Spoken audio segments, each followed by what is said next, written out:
The government has announced an independent review into the cost of energy, just days after British Gas put up its electricity prices by 12.5%. The review will focus on how the UK can meet carbon reduction targets while maintaining affordable bills for households and businesses. But it won't consider a price cap, something that had been proposed by the Conservatives before the general election. Well, Labour has accused ministers of procrastinating over fixing the broken energy market. Sky's Gerard Tubb has this report. How to keep the lights on in the UK is a major issue for the government, and it wants to do it while cutting greenhouse gases and not putting bills up with alternative energy subsidies. Ministers have hired an energy economist to come up with some answers. To start with, coal-fired power stations are being phased out by 2025, and greenhouse gas emissions have to be reduced by 80% of 1990 levels by 2050. There are unknowns too. What demands will electric cars put on the network in the future? How quickly will wind and solar technology develop? And when will batteries be able to store their power? And what we're talking about is a cap on energy prices. But campaigners complain that the review will not address Theresa May's pre-election talk of a cap on energy bills.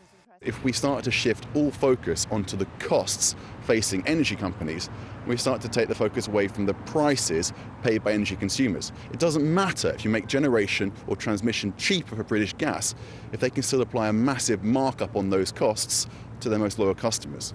Well, this is the big engineering bit of it. Inside here we've got an Archimedes screw, which is 2,000-year-old technology. As the river comes up and we generate pretty much flat out, the rain stops, the river goes down and we shut down again. On the River Esk in North Yorkshire, a community-run hydroelectric scheme that can power 50 homes has been a big success.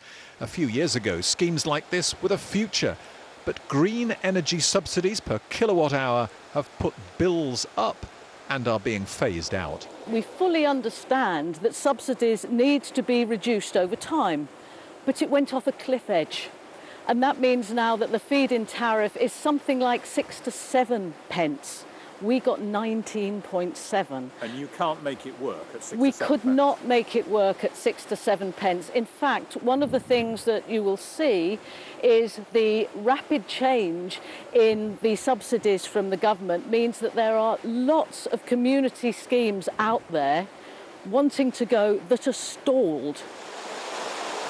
Green campaigners say we should be subsidising clean energy.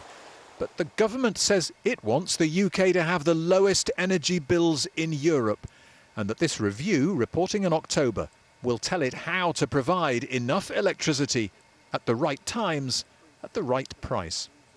Gerard Tubb, Sky News.